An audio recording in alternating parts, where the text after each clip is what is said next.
an attack in Syria, and we had 3 great patriots terminated by bad people, and not the Syrian government. It was ISIS. Syrian government fought by our side. The new president fought by our side. But I just want to pay my respects to the families. I can tell you in Syria, there will be a lot of damage done to the people that did it.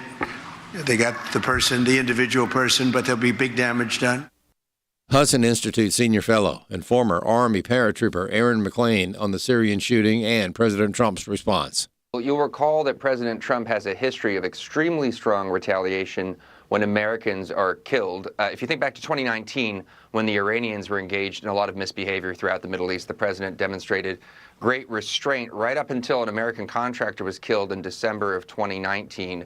Shortly thereafter, the president ordered the killing of Qasem Soleimani, the overall commander of essentially Iranian terrorism in the region. I suspect that what is being planned over at the Pentagon right now is something designed to achieve a similar level of shock within the ISIS structure.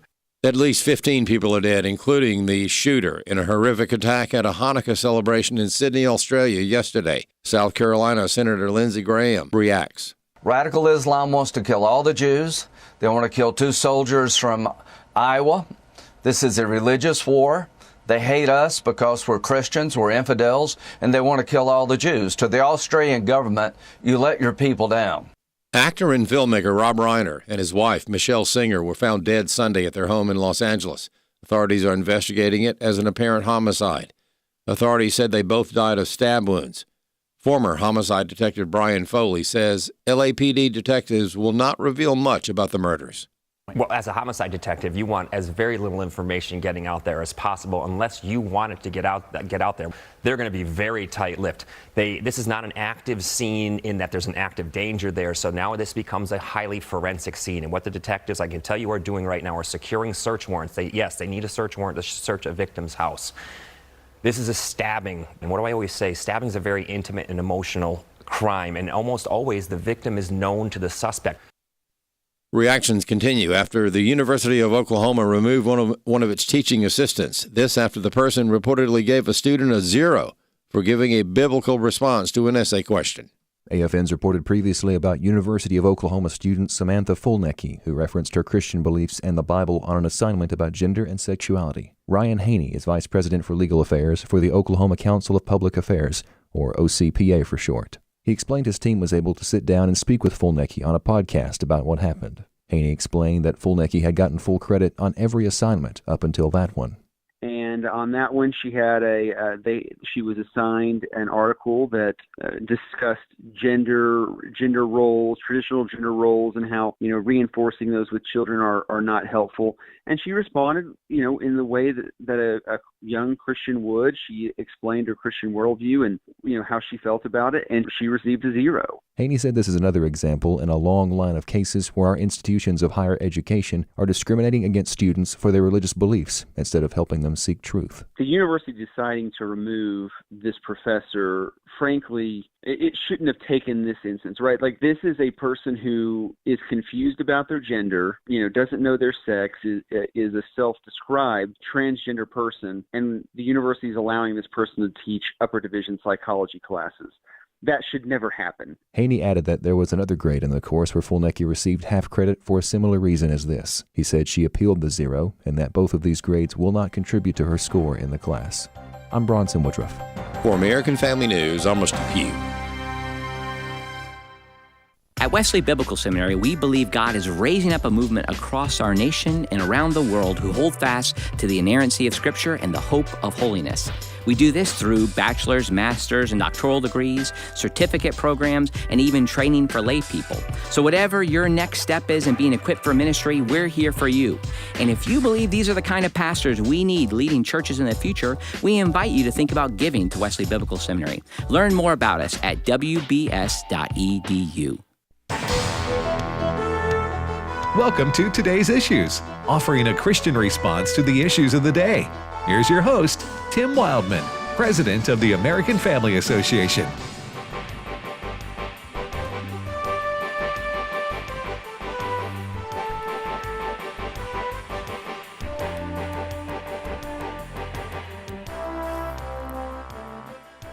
Hey, good morning, everybody, and welcome to Today's Issues on the American Family Radio Network. Today's Issues, the name of this program. It's Monday, December the 15th, 2025. I'm Tim Wildmon, and in studio with me is Ed Vitagliano. Good morning, Ed. Good morning, Tim. Good morning, Fred Jackson. Hi there, Tim. And, fellas, we got 10 days. 10 days of 10 days till Christmas. It's December 15th. Yep. So we doing are a little quick math, and that's 10 days. Yeah, You're right. 10 days to I had to check that. I had to check the math on that. The shopping. I'm reminding people about the shopping that may need to be done for your friends and family members. But anyway. Or favorite, talk show hosts, whatever the case may be. Yeah. There may be people out there saying, I wonder what Tim, Ed, and Fred would like for Christmas. And then it's fleeting. Thought is fleeting. Thought is fleeting. There's a lot to talk about today on the program. Sadly, it's all bad. Yeah. It's just, it's just tragic news since Friday, Saturday, since, I don't know, last 3 or 4 days. It's just been terrible. The news, the stories that have been leading the news. We'd like to have happier things to talk about, especially around the holiday of Christmas and New Year's. And everybody's generally in a happy mood. But Fred, what's leading the news right now? Well, still leading the news this morning is what happened in Australia on the weekend. I think probably most of our listeners have heard now.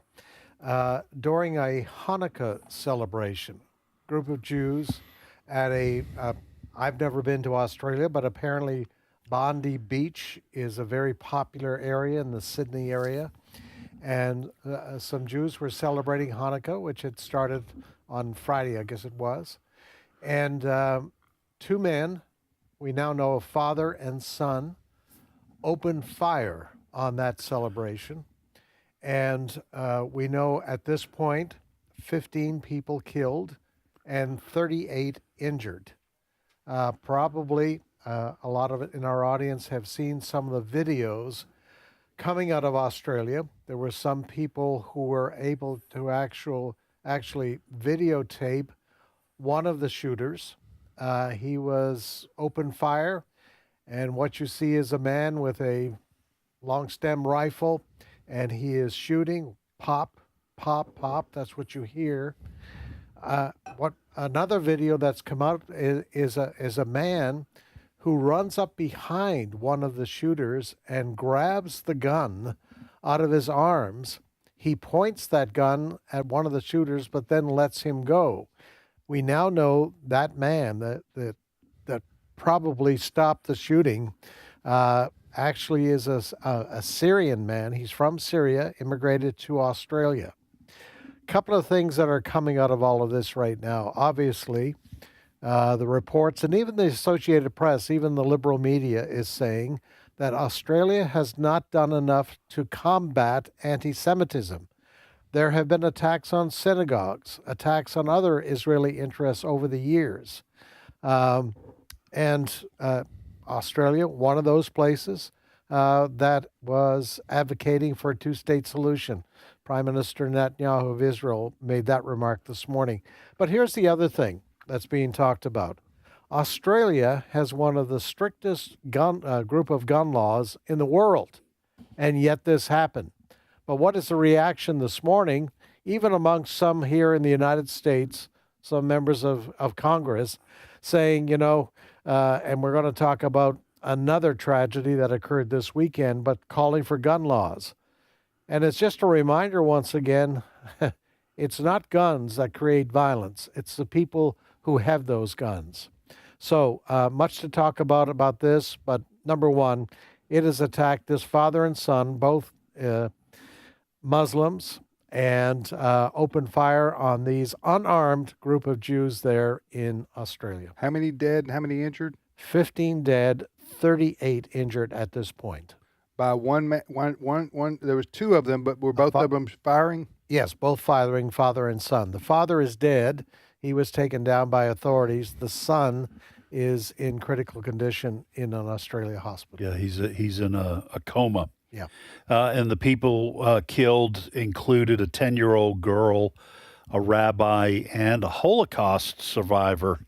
Man, you survive the Holocaust and then die on a beach during Hanukkah. By the way, there's a good detailed story on afn.net for and keep your eyes open at afn.net for updates throughout the day as authorities continue to release details as they come to as details. Is this just another case of Islamic jihadi murdering Jews because they're Jews? Is that what we got here? That is the way it appears. Now, the man that you mentioned, Fred, that stopped the father, I think that was the father that he stopped. Yes. Incredibly, but I've seen the video of it, incredibly brave, courageous moment here. This was a Syrian. Do we know if he was Muslim as well? Do we don't know any details. Syrian. Probably Good was. Chance he was. Yes. Yeah. So, but to your point, Tim, when they go radical, this is just stunning. A father and a son, and I've talked to some folks who go to the gun range on a lot. They said these two men, the father and son, had to have been practicing this for a long time because you have a beach full of fleeing people. Mm-hmm. And I'm not trying to get graphic here, but shooting at a stationary target is one thing. But 15 dead, 38 injured. These two individuals probably were preparing for this for a while. Yes. Which is just, we've talked about this. So the gun control laws didn't stop this guy in Australia, and you're saying they have very strict gun control laws? Some of the strictest in the world. Okay. This is the point that needs to be, which is obvious, but needs to be stated again just for the record here. Guns don't kill people.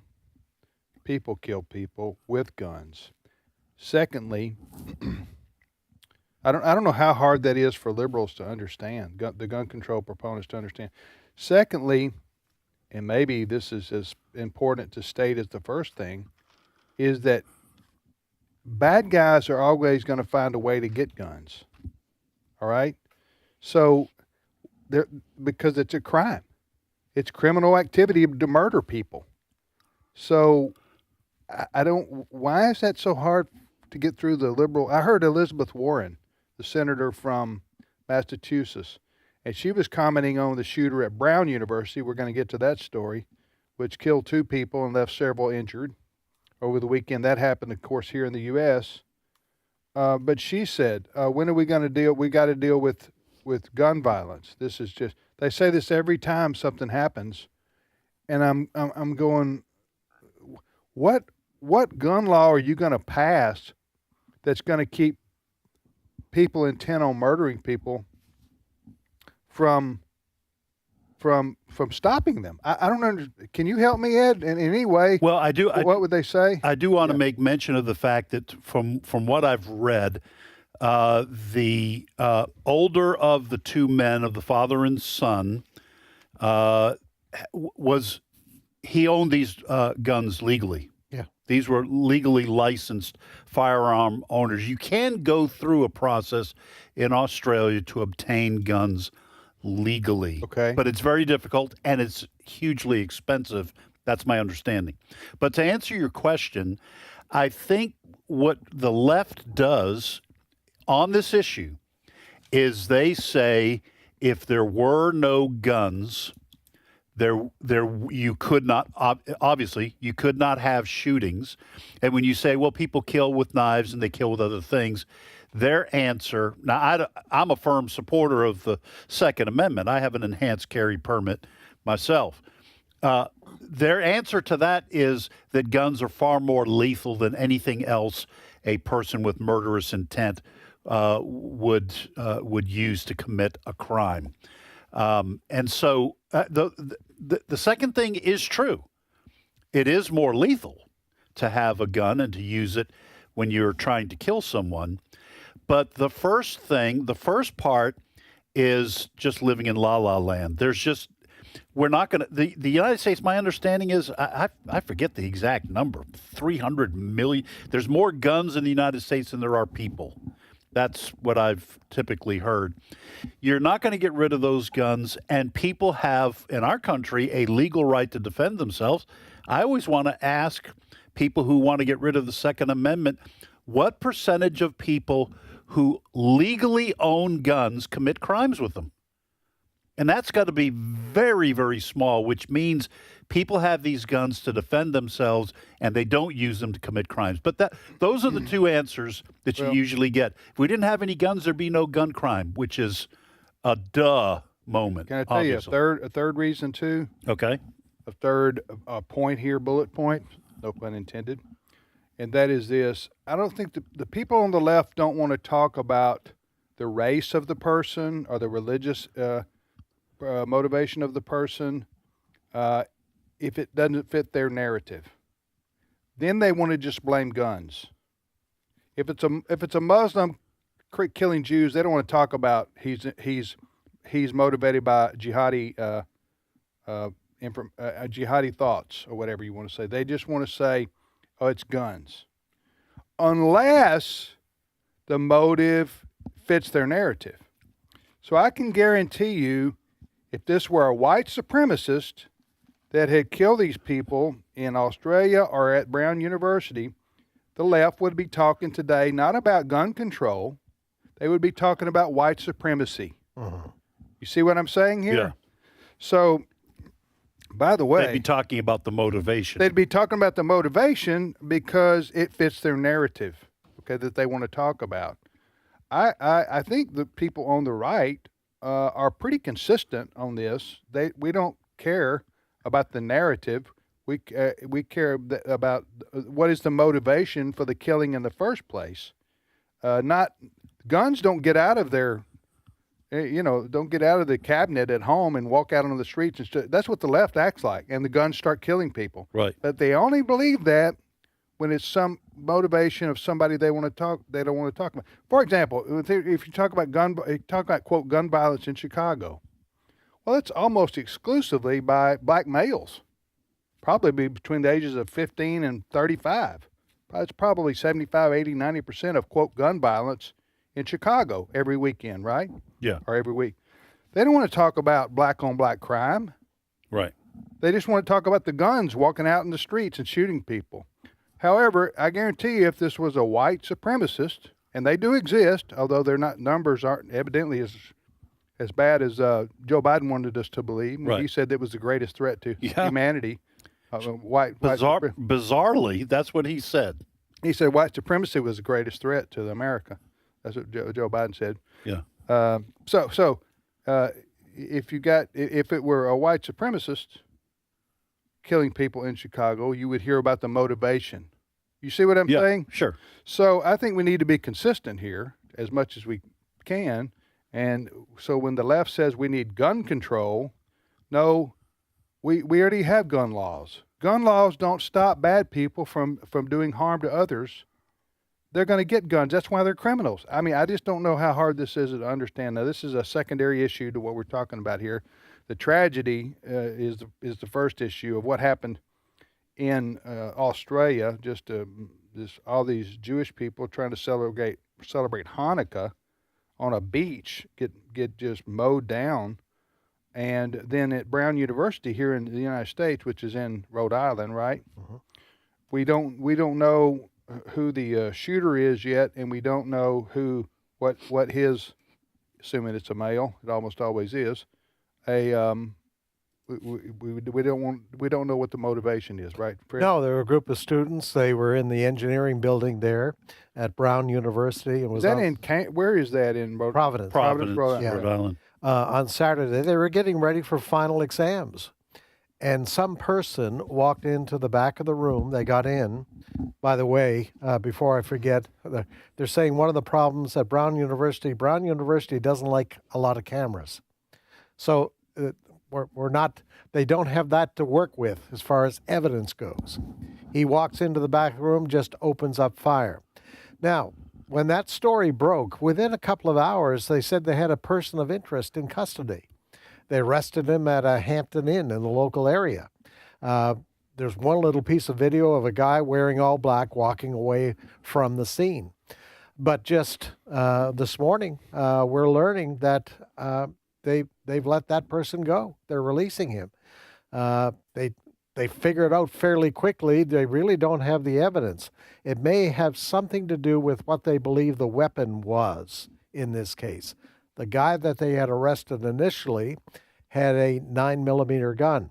There is a witness who apparently says there was a long-stemmed rifle used. So that's where we are with that. So as of last night, when they held a news conference to say they were releasing this initial person of interest, they basically they're back to scratch again on trying to figure out who did this. But yes, 2 people died there, 2 students. One of them a young lady from Birmingham. We found that out this morning. Birmingham, Alabama. Birmingham, Alabama. So very, very tragic. They've canceled all the final exams there at Brown University, and once again, guns being blamed by the left. But the other story that we're dealing with today is the stabbing death of Rob Reiner, comedian Rob Reiner, and his wife. We're just learning that their son Nick has just been arrested this morning, and is apparently going to be charged. But this was a stabbing death. So it goes to the point we've been talking about, is that it is the heart of an individual, not the weapons. People who are bent on this kind of violence are going to use whatever weapon they choose to use. And no amount of laws is going to stop that. And by the way, I didn't mean to imply when I was talking about the left's counter arguments on the issue of guns that you can't kill people with knives, because we've seen that increasingly in countries where they have very strict gun laws, where frequently Muslims are using knives to kill people in Europe, for example. So this was obviously, as far as we know, not a Muslim involved in the Rob Reiner death. Him and his wife Michelle, his son.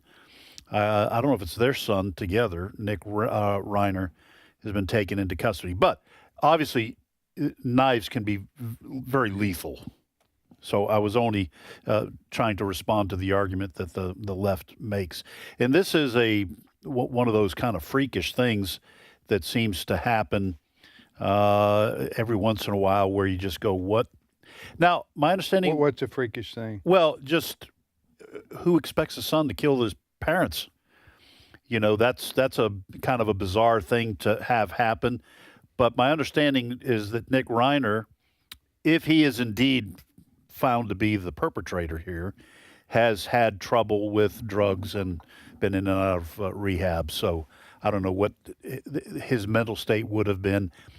Again, he has been arrested and taken into custody, and we don't know if he's actually the perpetrator. Yeah, it's Rob Reiner is a big name in Hollywood, and he's a movie director. Many people remember him from the 70s as Meathead on the comedy show All in the Family. Right. Correct. Which was very popular, for 5 or 6, 7 years right there. But Rob Reiner, he went on to, go into directing, and he was a outspoken lefty, on many issues.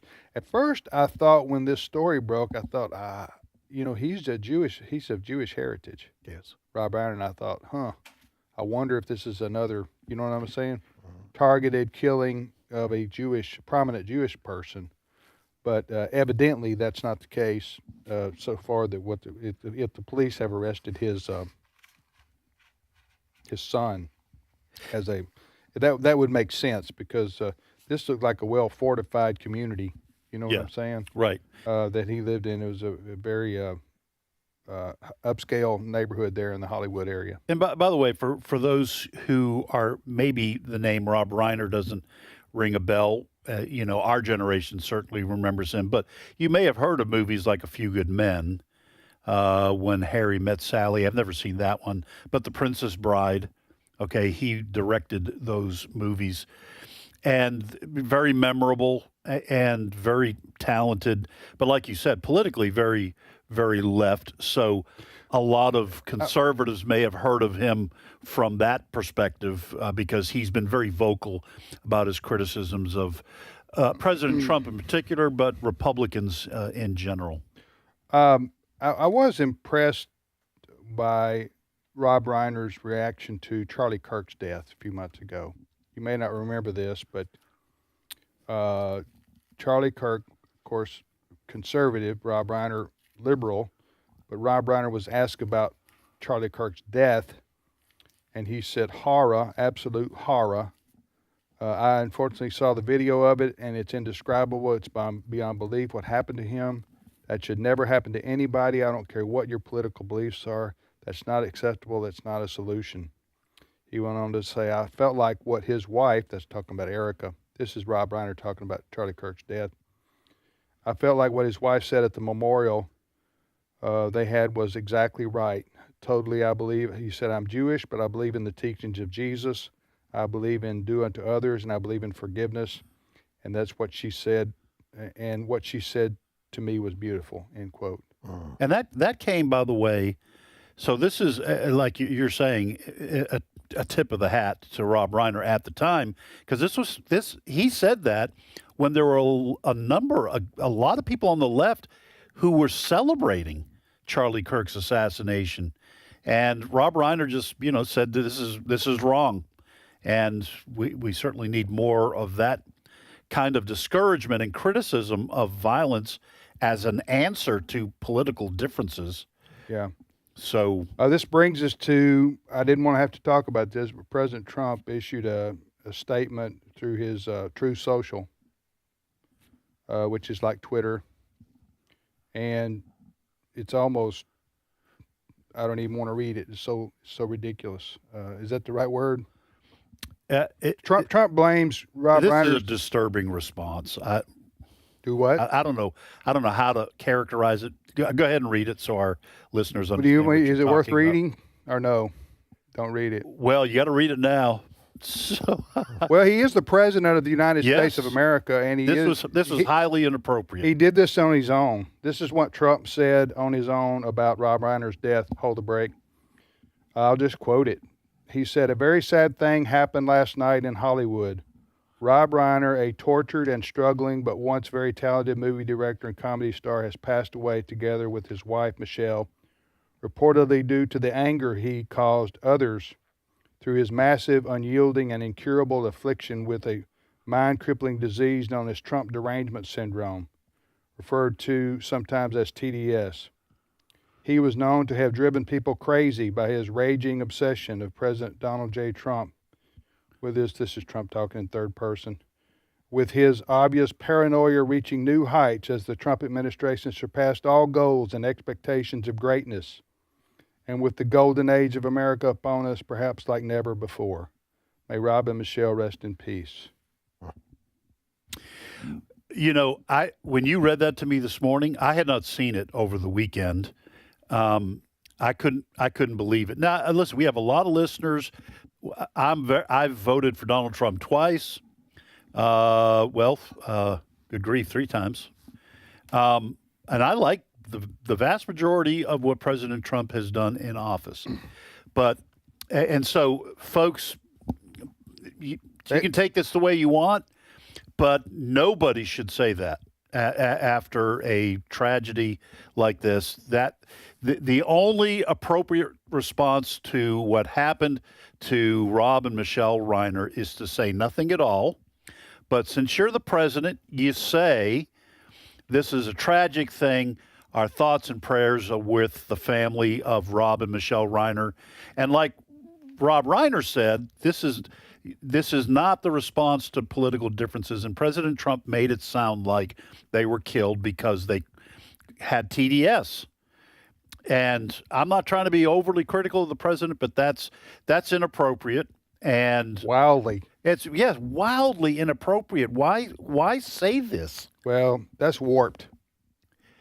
That's just, I don't know how else to say it. Christians cannot excuse that and say, well, whatever he says, I'm in favor. If you're a Christian, you just got to say there are things we all do that are right and the things that we all do that are wrong. And listen, when I do something wrong, the Lord lets me know about it, and my wife lets me know about it, or my pastor lets me know about it. Christians have to be able to separate their political beliefs from inappropriate behavior. He's saying that Reiner and his wife were killed because they had TDS. Yes. I don't know. All right, we'll be back momentarily. Stay with us.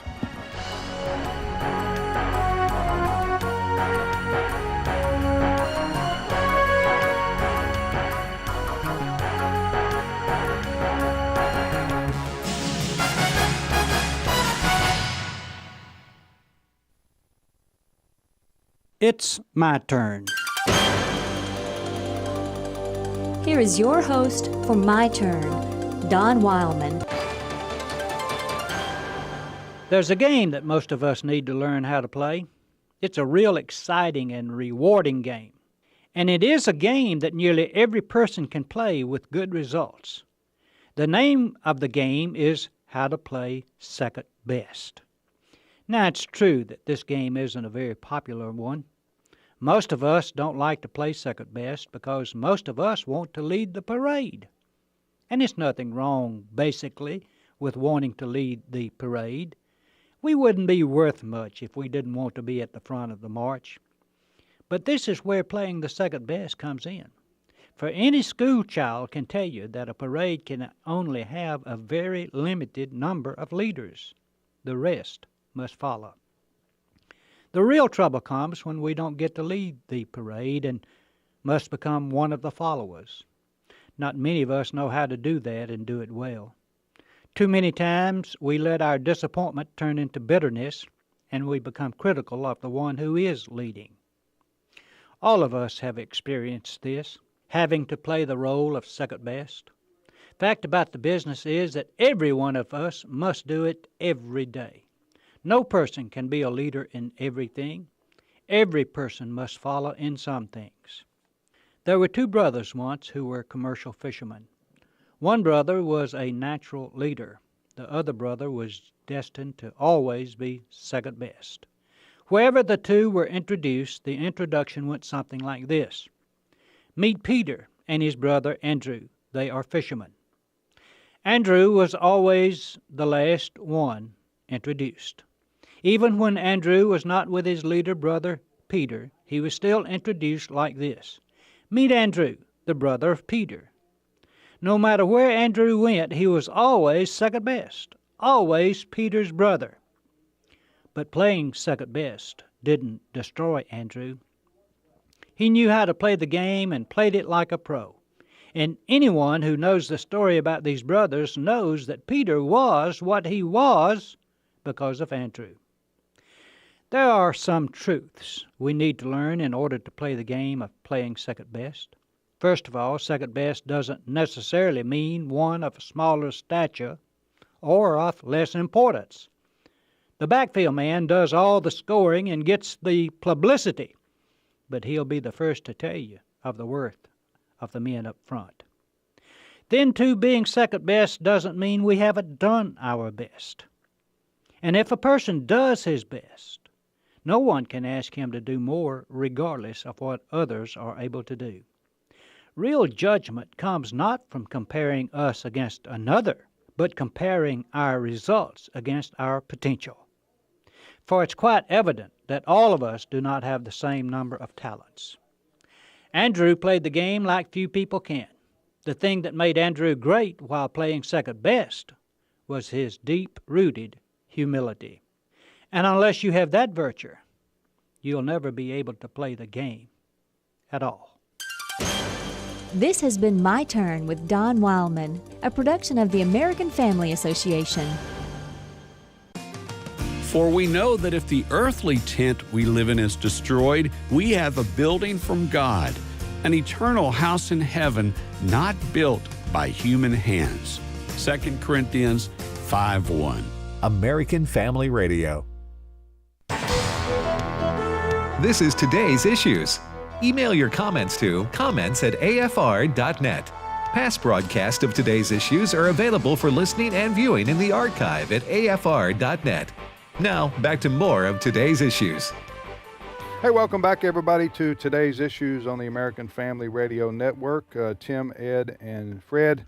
It's a sad day for humanity, so to speak. All the stories we're having to talk about. We've talked about Rob Reiner, the actor and director in Hollywood, getting murdered. He and his wife were murdered in their own home. Evidently, his son has been arrested. Nick.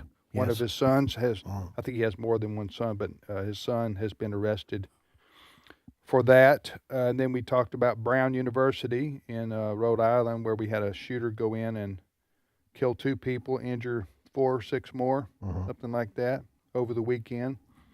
That was here in the U.S. And then internationally, we had what happened in Australia with how many 15 killed there and 38 injured.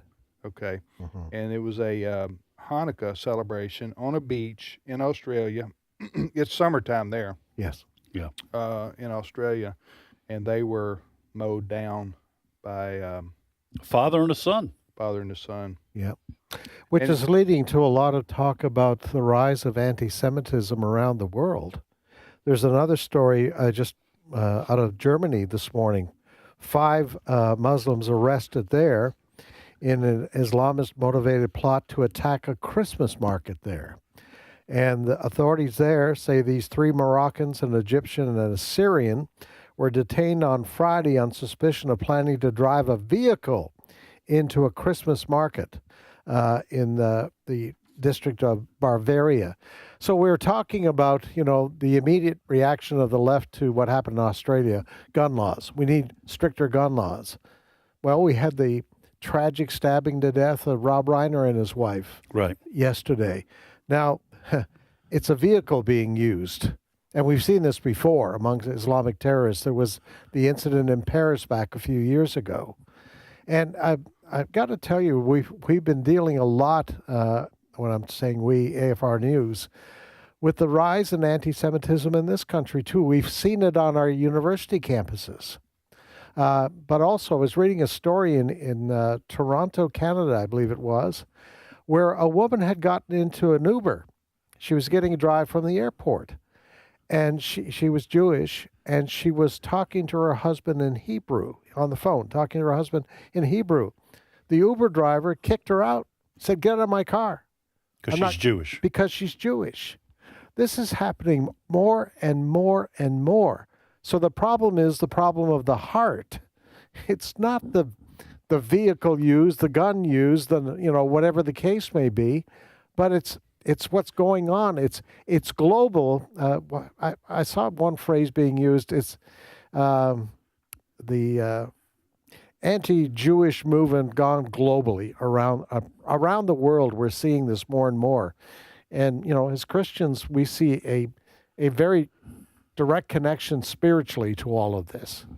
Well, I was looking at a Fox News story, and this is having to do with what happened at Sydney's Bondi Beach.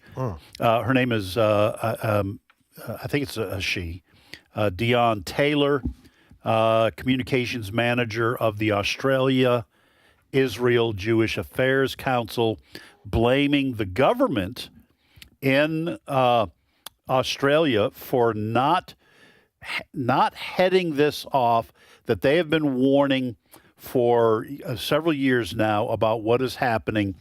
And it is a woman. Ms. Taylor said, "It started with hate speech, then graffiti, then public demonstrations, then firebombing synagogues, preschools, people's homes, people's cars, and now murder." And she said that Jewish leaders, community representatives, repeatedly raising alarms with state and federal officials and criticizing the governments for not heading this off and dealing with it as these things escalated. And to your point about the biblical realities of this, we can speculate. I don't want to pretend that I know what's in the mind of God and how he is moving in the earth, but it seems like we're getting to the stage where Jews are not going to be safe anywhere. They're and you may see more Jews moving to Israel from Europe, from places like Australia, maybe eventually from the United States, going back to Israel because they are not safe. And don't forget, a lot of this anti-Semitism worldwide occurred because of the Hamas attack on Israel. Yeah. On October 7th, 2023? 2020. 2020. And Israel has to fight to defend itself, and that has caused this anti-Semitism to explode. As we're sitting here talking, folks, we monitor various news agencies. There's a live news conference going on right now. The FBI in Los Angeles just brought it up here. FBI stops planned New Year's Eve Los Angeles terror attack by pro-Palestinian cell. And they're just talking about this in a live news conference from Los Angeles as we're sitting here. So this is happening city to city across the world right now. This anti-Semitism, and it's what bothers. Well, you talk spiritually, but it's and the excuses that are often given. Well, it's just a small group of people that are doing this. We had 2 U.S. soldiers killed in Syria on the weekend by Islamic ISIS. That was killed. The mainstream media does not help things. They think, they're afraid to use the word Muslim, Islamic terrorist attack, all of this sort of thing. Even the headlines that I'm reading up there are saying terror attack. This story that I'm reading here is from the New York Post. They are at least saying it's a pro-Palestinian cell. So this is happening all over the world. Yeah. Well, okay, let me offer a reason for this. And I'm just offering a possible reason for this, and that is the increase in attacks on Jewish people around the world. And you forget, was it a few months ago in Washington D.C. that Jewish couple came out of the museum? Yes. And they were mowed down. Yes. Because they were Jews. Yes. It was and actually they were Messianic Jews. They were Christian Jews. Yeah. But the threats are around the globe right now. It seems like it's more and more. This is not an excuse. This is a reason why this may be happening more now. Okay. So what happened in Israel after Israel was attacked on October the 7th? What was it? 2023. 2023, and you had 1,100 people murdered. Mm-hmm. Then Israel retaliated against Hamas in Gaza, and Israel unleashed on Gaza and innocent. When I say innocent people, I'm talking about non-combatants. I'm talking about women and children who, because Hamas mixes in Gaza, it's a very small place, relatively speaking, and so they mix in with the population, the general population. So it makes it inevitable that if Israel is going to go after Hamas, the women and children and innocent people are going to die. That's a sad reality, but that's just the truth of the matter. Otherwise, Israel's left with just sitting there going, well, we can't do anything to protect ourselves or defend ourselves because a bomb we use may kill people who are non-combatants. Does that make sense? Yeah. You follow me here? Yeah. So Israel's in a very tough situation right there in terms of having to decide day after day after day what to bomb, who to go after, who to shoot, where do you send your troops. And that causes the people there in Gaza, 2 million of them, basically they're living in squalor. They have no hope. There's nowhere, and so those videos of those people gain sympathy around the world when you see a lot of them are AI generated, by the way, Phony. and phony. Mhm. But they get sympathy around the world, and who they blame on the videos, and who does the world blame? They blame Israel, the Jews, right? So the Jews, here's the scenario, here's the narrative that the Jews are killing the Arabs in Gaza, and they're doing so unmercifully, and they're doing so indiscriminately, and so there's no talk of, okay, let's go back to what started this. Right. It almost started immediately that Israel was not supposed to respond, and when they started responding, remember the condemnation? Genocide started. The word genocide started to come up against Israel.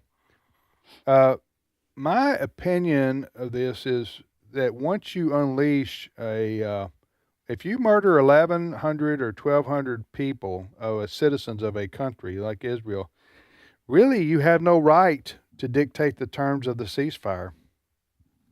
I mean, you really are in no position, Hamas, to say stop because you're killing too many of our people. You understand what I'm saying? Yeah.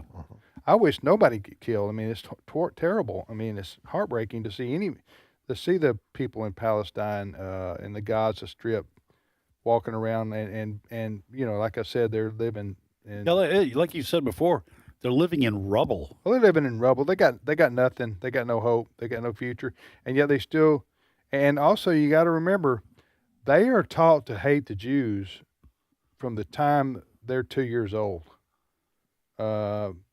So I remember back in the 80s, and this goes back decades and decades, if not, I don't know, maybe more than that. I remember in the 80s, my wife was teaching at we were going to school at Mississippi State University, and she was teaching at a preschool that had international students bring their children there. Yeah. So they dropped their children off, and be kids from around the world, little United Nations there that she was teaching. And she came home, Allison did one day for me, and she said, what, the strangest thing happened at school today. She said, I got this 3 and 4 year old or 4 and 5 year old, and they're Arabs.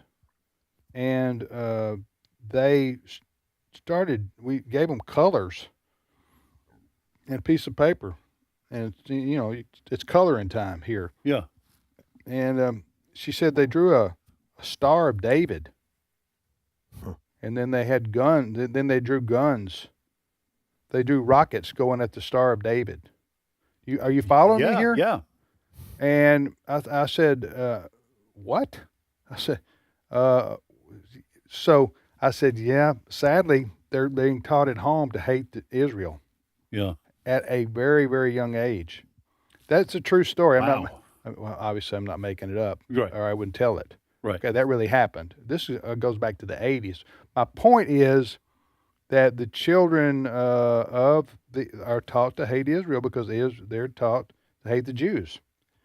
And when you are a victim of a bombing in Gaza and your family gets killed, and you're going to say, who did this? Well, Israel did. You're going to hate them. Right. That's just human nature.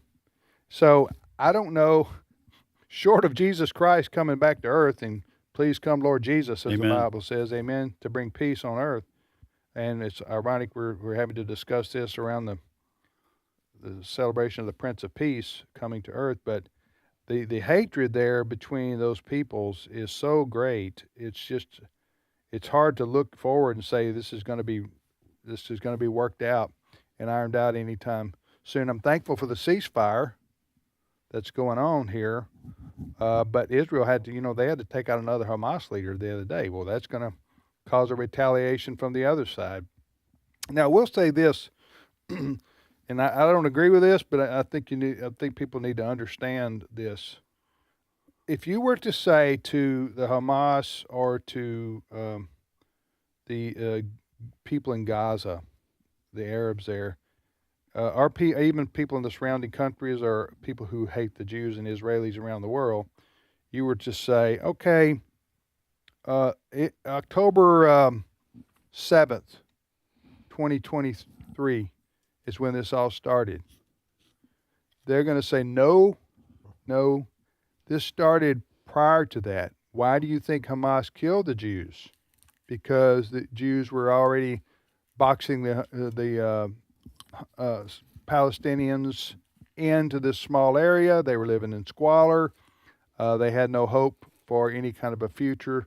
So they took Palestinian land. Do what? They took Palestinian land. Yes, they put Palestinian. All this build-up, they're going to tell you that Israel started this prior to October 7th. I'm just telling you what they're going to say.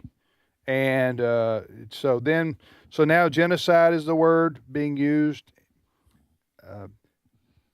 Fred, let me ask you this. Is this all political, or do you think this is biblical or spiritual in some way? Because this doesn't involve Christians per se.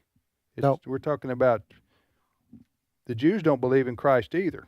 No. Okay, so how is this? Do you think this is somehow biblical or spiritual in nature? I think it's political, driven by spiritual forces.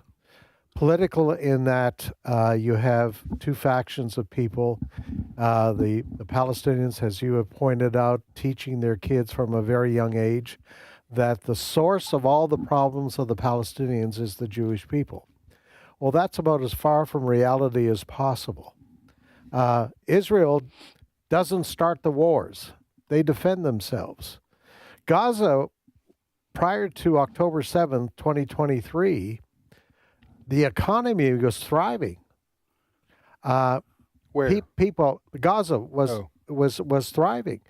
There were people from Gaza who traveled every day into Israel. They had jobs there. They go there for medical treatment. But it's the element of the Hamas and the Hezbollah. They hate the Jewish people. They, from the river to the sea, they want Israel wiped off the face of the earth. But they also hate Christians because, and particularly Christians in America, because Christians in America, evangelical Christians in America, love the Jewish people, love the nation of Israel, and support it. So and all of that is a spiritual element. It goes back to Scripture, and the Jews being God's chosen people. Yes, do they need a Savior? Do they need Jesus Christ as their Savior? Of course they do. But they it goes back to the Bible and biblical truth of where we are. We believe that God is not through with the Jewish people, and that there is going to be a great revival amongst the Jewish people someday. But it is, I believe it is satanic-driven hatred of the Jewish people and of Christians who support the Jewish people. So that is the spiritual genesis of all of this. All right, you're listening to Today's Issues. That's the name of the show on the American Family Radio Network. Tim, Ed, and Fred, you were going to say, Ed? Yeah, I was just going to add to I agree with everything that Fred said, but it's like when you talk about what does Satan have to do? Why would Satan hate the Jewish people? Well, for the same reason why Satan hates unborn babies. Yes. Okay, our spiritual enemy hates anybody created in God's image, and he hates anybody who has put their faith and trust in God, so Christians, and Satan hates the Jewish people because God has made a promise to the Jewish people. The Bible has specific prophetic declarations about the future of the Jewish people, and if Satan can try to obliterate the Jewish people, then God's promise fails. And I think that is at least a partial explanation of why Satan puts such hatred in the hearts of people against the Jewish people. And I would say one additional thing, there's a general spiritual principle here, and that is that when people like leaders in Hamas or Hezbollah or ISIS, and they are constantly feeding you ideas to make you hate a person enough to kill Jewish people, and then they respond and they kill your father or they kill your son or they kill your brother in wartime, that naturally is going to make you hate those people for a very, very long time. So there's specific reasons for this kind of spiritual hostility to the Jews, and then there's just the general kind of hostility. But you're exactly right. This doesn't happen in the abstract. This hatred, which is irrational sometimes, but still, I'm thinking about. I read about the Civil War, and I was reading a journal of people who lived in the South. There's some people who lived in the South, and they were looking at the Civil War not by the justice of the cause, right, that the two sides were representing. That is, the North against slavery, the South wanting to maintain slavery. Now, I don't want. Please don't email me about. Yeah. No, it's states' rights. Yeah. Okay. Well, it was states' rights to defend slavery. Right. Okay. Okay. So that was a big part of it. I'm just saying, but these people were not in the. They were not. This journal that I was reading from a Southerner's perspective was not about the overall cause of justice, right, for the slaves or anything like that, or the overall. It was much more minute in their thinking. These Yankees, these blankety Yankees, came in and killed my family and took our land, and they didn't say, but they did it for a good reason. Right. You know what I'm saying? They said no, and it was what they're doing to our farmers and our people is savagery and is butchery and is I hate them. That kind of thing. They're talking about the Union forces. So when that happens to you, you don't care about anything else but who killed my family. A Yankee laid him in his grave the night they drove Old Dixie down. That line. So that's why that's why Apaches hated white people, and then Apaches responded by killing and scalping and whatever and kidnapping, and then white people hated the Apaches back. That's just the gut reaction. Right. When someone kills. And the Indian tribes hated each other. Yes. That's all the way back to Cain killing Abel. Yeah. He hated his brother and murdered him because X, Y, or Z. Everybody has their reasons. That's why Jesus warns against hatred of the heart. Yes. And likens it to murder. Because if you read the Sermon on the Mount, Jesus says, if you have hate in your heart, it's as if you've committed the sin of murder. Yes. So or even just anger. He says, Jesus, I don't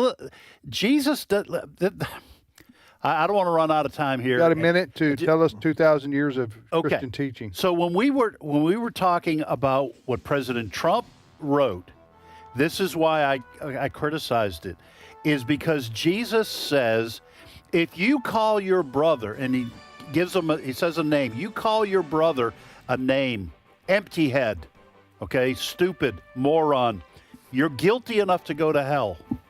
Christians need to remember we cannot water down the teachings of Jesus for political expediency.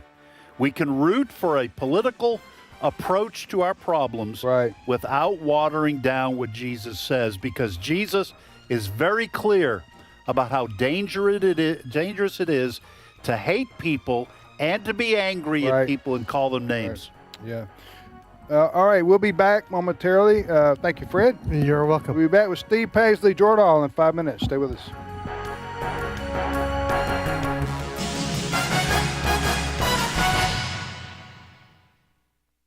The views and opinions expressed in this broadcast may not necessarily reflect those of the American Family Association or American Family Radio. Faith, family, freedom. American Family Radio. Do you know the largest unpaid and untrained workforce in America? It's not in a factory or an office. It's the 65 million family caregivers. And if that is you, I understand the journey you're on. Peter Rosenberger has been a caregiver for 4 decades. He's the host for Hope for the Caregiver, Saturday mornings at 7 Central on AFR. This is American Family Radio, a listener-supported ministry of the American Family Association.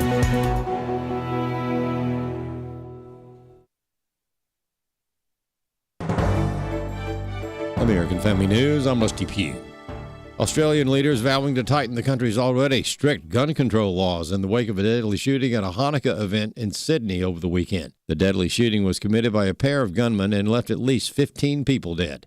Republican Arkansas Senator Tom Cotton says he's curious how these suspects detain their firearms. He doesn't believe new gun control laws will work. How in the world were they allowed under Australia's very strict gun control laws to have firearms? It's also a reminder that gun control in the end is not a solution. If nobody is allowed to have guns in a country, in the end, only the bad guys will have guns.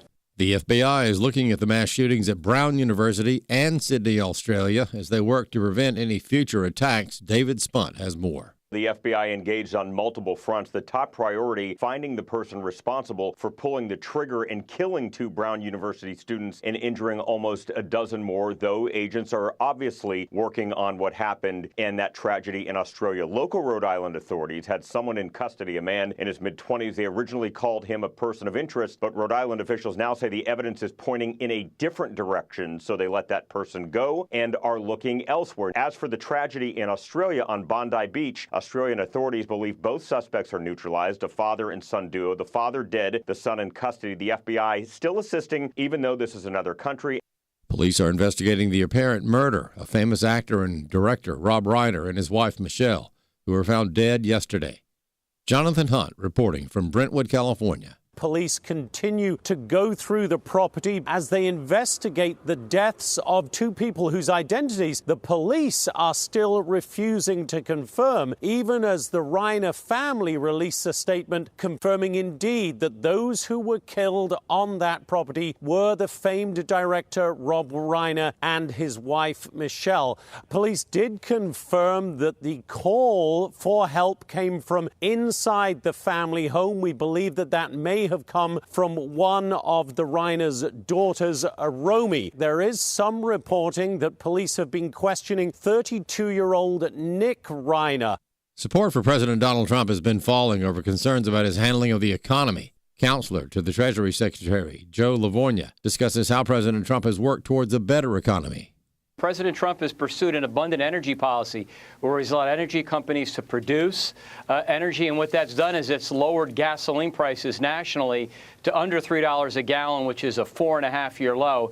That puts money in people's pockets. And finally, the shortest day and longest night of the year in the Northern Hemisphere is fast approaching. The winter solstice arrives December 21st at 10:03 a.m. Eastern Time. At this moment, the sun is the farthest south in the Northern Hemisphere. This is also when astronomical winter begins, as opposed to meteorological winter, which began December 1st. The days get longer during winter, but it isn't so noticeable at first. As the spring equinox approaches, the longer days are more noticeable. Since the days get longer during winter and therefore have increasing amounts of sunlight, why do the coldest temperatures happen then? AFN spoke with climatologist David Legates of the Cornwall Alliance. Think about your thermostat. So if you went into your thermostat and let's say it's set at 70 degrees and you turn it down to 50 degrees for 10 minutes, your air conditioner will kick in, the temperature will start to lower, but chances are you don't have that powerful an air conditioner that can lower the temperature that fast. It's going to take a while to drop the temperature. And the same thing happens at the Earth. He said even though the sun's energy input is the lowest on December 21st, the Earth still has some heat from the previous summer and even fall. The temperature continues to drop even though the sun's incoming energy is increasing. And by the time we get to mid-February, the temperature drops low enough, the incoming solar radiation has risen enough that we start to turn back over, we start to warm the Earth's surface, and therefore the Northern Hemisphere starts to warm. I'm Robert Thornton. More news available online at afn.net and download the AFN mobile app for your Apple or Android device. I'm Rusty P. The loss of a child through abortion, miscarriage, or stillbirth affects the emotional health of families. Feelings of anger, sadness, and regret can be overwhelming. There is hope and healing in the aftermath of a reproductive loss. Call the International Helpline at 866-482-LIFE to talk with someone who has been where you are and healed to help others. Your call is confidential. 866-482-LIFE. Today's Issues continues on AFR with your host, Tim Wildmon, President of the American Family Association.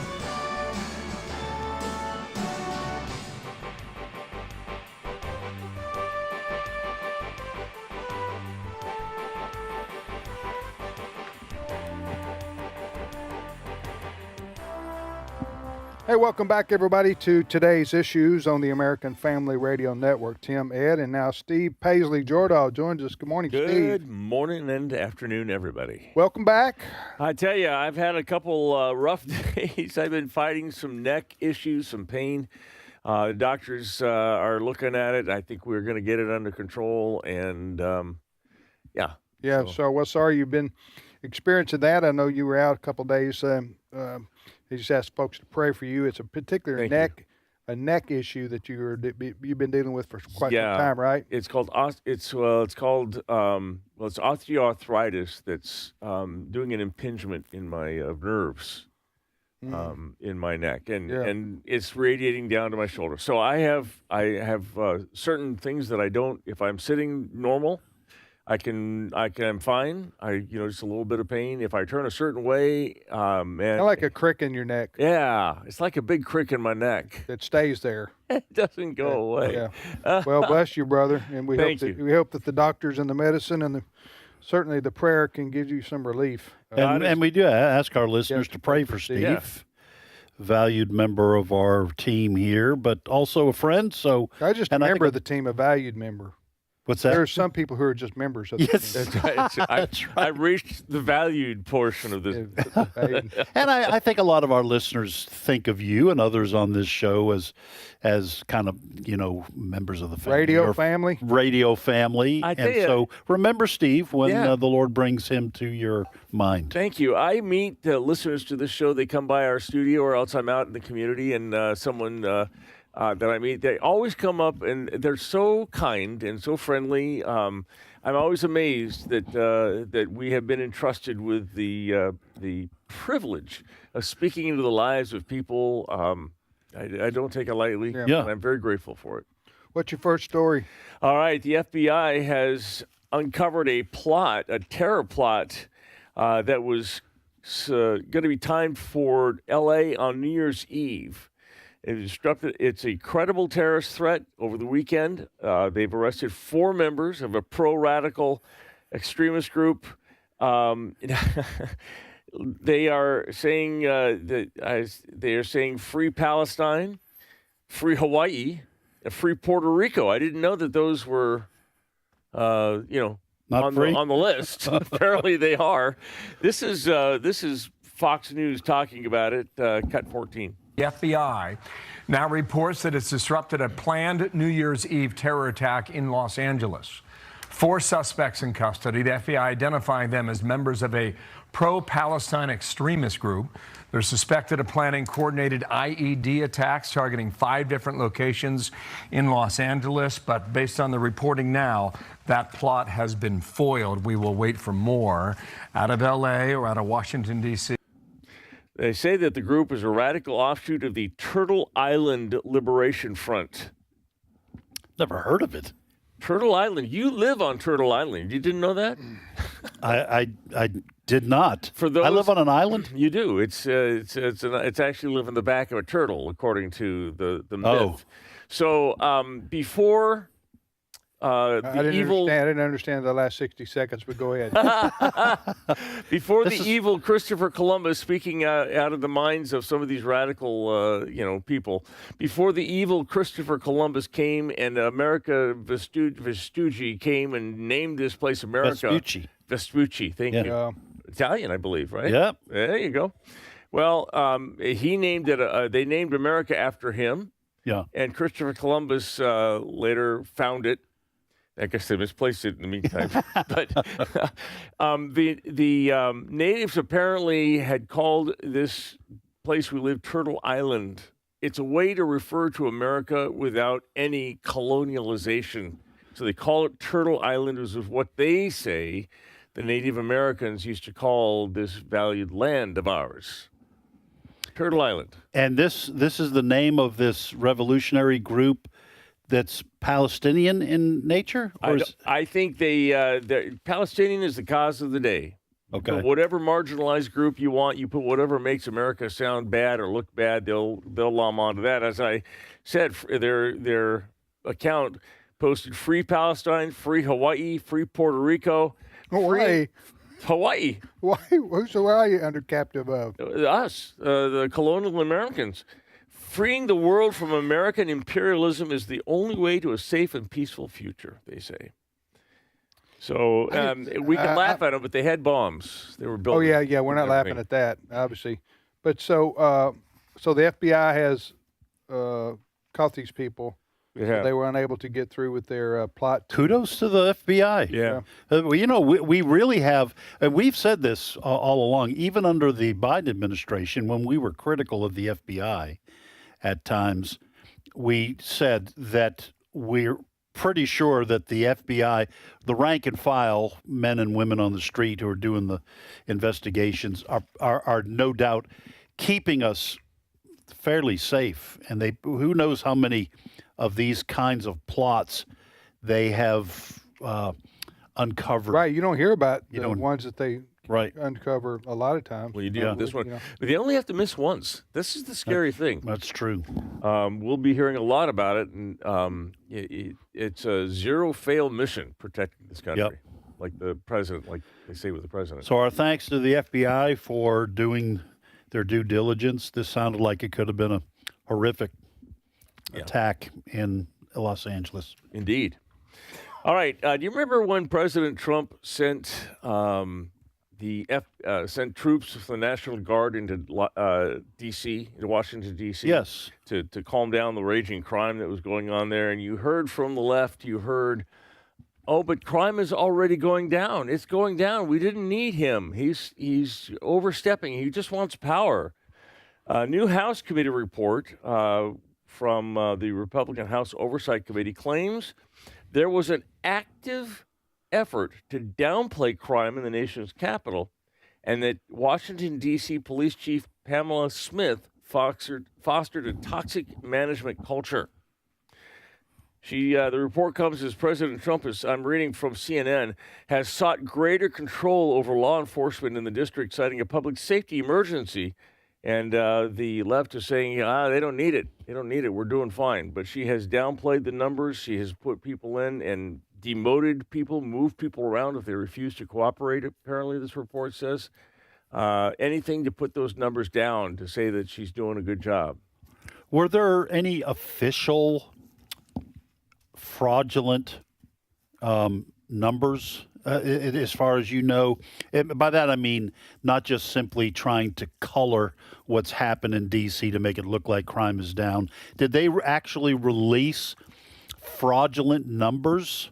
The numbers that they were using, and I don't know if the report goes, if it went into the federal FBI database or not, but the numbers that they were using when Donald Trump wanted to put the National Guard in were based off these fraudulent numbers.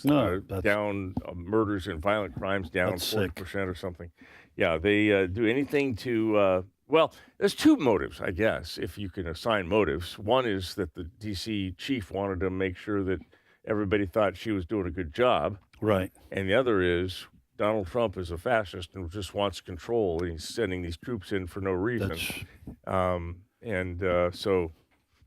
That's typical. What President Trump did in that situation was called for. It was needed. It worked. Mm-hmm. I think the mayor eventually said.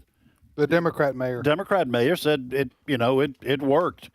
What's tragic is anyone trying to skew numbers to make it look like the crime is going down when the crime is affecting the people you're supposed to be taking care of. Yeah. So you're not doing what needs to be done in order to protect the people who live in D.C. It's bizarre. And listen,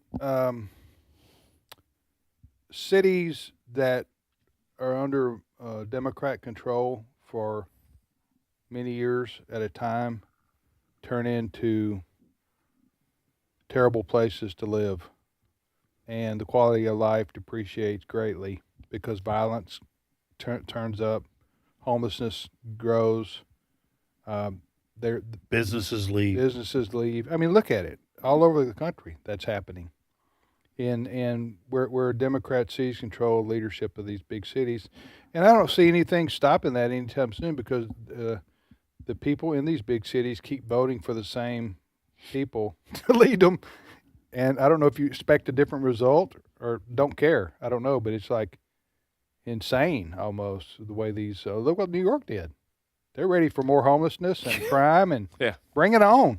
It's so funny you said that because I was talking to Fred after the we broke for the news at the top of the hour. Fred goes back to his office. I was walking back that way. We were talking about all the crazy things that have happened, and the election of a Muslim/socialist in New York City is already in the rearview mirror because of all the other stuff that's going on. But we'll see if he increases the quality of life and makes things safer and more prosper, and we'll see if that happens. It's a test tube here. Yes.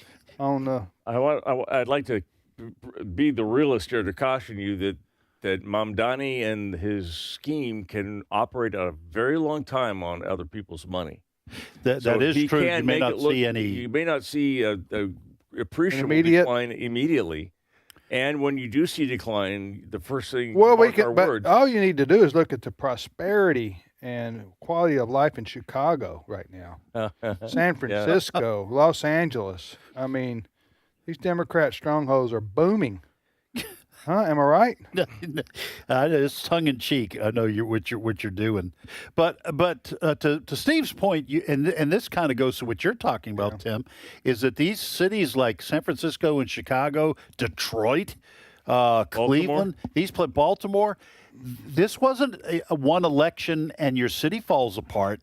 This has been decades of lousy policy. They vote for it, though. And people vote for it over and over again. Mamdani, to Steve's point, Mamdani could win re-election, and you would not necessarily see what happens under his policies for maybe a decade. Who knows how long it would take. There's a little bit of a chicken and an egg thing going on here, too, in that as long as Democrats are offering free stuff to people and getting them hooked on the welfare system, the poor people, they're going to keep electing them. And so whether the Democrats cause the poverty or they're just taking advantage of it to, by piling more bad money after good. Yeah. It's not good. And I think the Republicans would probably do better. I'd love a test case. I'd love they did have a Republican in New York. We have test cases called Texas, Florida, Tennessee. There you go. Versus California, New York, and Illinois. Yep. Seems to work. See how we're doing there. All right, next story, Steve. All right. The redistricting battle that's going on now across the country. Well, I can't get enough of this story. I know, right? Yeah, I love me some redistricting news.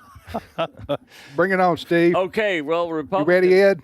I'm ready. Okay. Buckle up. Republicans plan to pick off about 5 Democrat-held seats in Texas because of the redistricting that they are trying to do there. However, what they're saying is because Donald Trump's popularity among Hispanics may be sagging a little bit, they might not pick up the seats that they're looking for. In other words, they can redistrict, but they might stay Democrat seats. Trump's standing among Latinos, according to, again, CNN, has fallen dramatically nationwide. Why is that? Second term. You believe that? And why? If so, why is that? Maybe because of Truth Social posts like you read earlier. I think.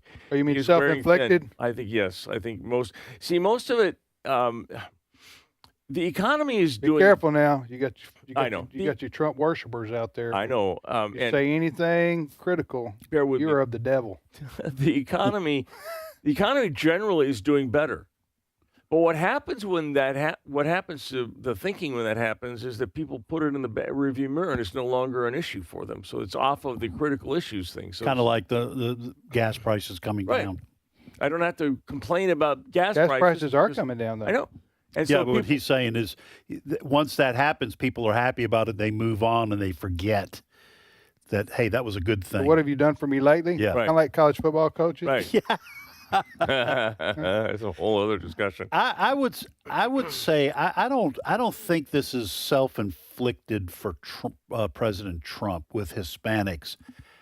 I think if it's true that if it's true that his numbers are down. Yeah, and it's typical for a president's numbers to go down between election and then the midterms. Okay, that's normal. Okay, because you make promises when you get when you're campaigning, you get elected. Mm-hmm. You can't always keep every promise. I'm thinking about like when President Trump said, Russia-Ukraine war, 24 hours, I'll solve it. Prices will come down day one, that kind of thing. But I will say this. If it is true that his numbers are falling with Hispanics, I would liken that to two things. One would be the general dissatisfaction, and I think this is just a fact, on the prices for groceries, etc. Everything kind of going. Everything's going up pretty much. It's either staying the same, which was too high for a lot of people, or even going up. And I'm not saying that that's President Trump's fault any more than gas prices going down would be to his credit. And also, I think the constant banging of the drum on deportations has probably unnerved a lot of Hispanics, which for most people who voted for President Trump, that was one of the major reasons. And he's been doing a phenomenal job on trying to get people who don't belong in this country, who came here illegally, who are committing violent crimes out of the country. But I would guess those two things probably would have contributed to some of the fall off, if that is in fact true, and if it'll stay true leading up to the midterms. But you're saying in Texas, some of the redistricting plans might not come to fruition. I'm saying that they could get the districts changed, but the districts might not vote the way that they anticipate them voting. And everything. So, hey, you want to talk a little college football? I want to stay with redistricting. I'm sorry. Yeah, can you give me 5 or 10 more minutes of redistricting? Nothing's better than a good discussion on gerrymandering. Yes, sir. Let's go to Indiana, California. All right, go ahead, Steve. What's your next story? The Heisman Trophy winner this year is Fernando Mendoza. Yes. Who was a quarterback at Indiana. And I believe it's the first time Indiana. A lot of Fernandos in Indiana. Abba, I think, was from Indiana. They were from Terre Haute. Terre Haute. Abba. Abba was. A lot of people thought they were from Sweden. No. From whoa. Hold the phone here. Misnomer. Are you saying that Abba? Fernando? That they were from Indiana? Oh, yes. The group? Oh, yes. Yeah. You didn't know that? To this day, I was 67 years old before I found out that Abba was not from Sweden. Okay. We just punked you bad, man. Oh. I can't let this go on. Good. You're gonna go from embarrassing to humiliating. You two I'm sorry. No. are a couple Abba of was sorry from, dogs. Abba Fernando was from Sweden. You were correct. You were misled. They won a Steve and I was misled. Steve and I, we were joking. We thought you were in on the joke, but evidently you were victimized. No, I'm a trusting person, Tim. You are. You have a good heart. I have a good heart. I thought anything you say, I'm going to believe right off the bat. But now, not so much. I'm not going to get burned Steve, again. All right. Back to the story. Well, the actual Indiana Fernando Mendoza won the Heisman Trophy this year, and everybody's talking about his demeanor and his speech afterwards, and how he was. His mom is his hero, and he gave a brilliant. It was a great speech. Great speech to his mom. It was very moving. Some are saying the greatest Heisman speech ever. Right, that's what Trump said. Is it? Okay. It might be. I don't know. Don't believe it. Again, I'm kidding. That's what Trump says. Oh. Well, am I right? This show's going to be my Waterloo. I'm sorry. Go ahead. I'm sorry. See what you did there. Trump didn't say that. Not that I know of. I'm just saying that's what he says about a lot of stuff. Liar. It's the greatest ever. Liar. But anyway, this is Fernando This is Fernando Mendoza when he won the award, cut 12. The winner of the 2025 Heisman Trophy is Fernando Mendoza. Mommy, this is your trophy as much as it is mine. You've always been my biggest fan. You're my light. You're my why. You're my biggest supporter. Your sacrifices, courage, love, those have been my first playbook and the playbook that I'm going to carry through my side through my entire life. You taught me that toughness doesn't need to be loud. It can be quiet and strong. It's choosing hope.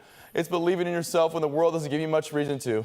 Together, you and I are rewriting what people think is possible. I love you. Okay, so he also there talked about the fact that when he was in high school in Florida, he was not recruited by colleges. I mean, he said he had like one offer or two offers. So, and he almost quit, like when he was in 9th or 10th grade, he almost quit football, but his mom wouldn't let him or his parents wouldn't let him or something like that. By the way, in the speech, he did start by thanking his teammates and his coaches, and all the appropriate. It was a people. longer speech than that. Yeah, but it was very touching, moving, as a lot of Heisman Trophy speeches are. They give credit to their family and their teammates and so forth.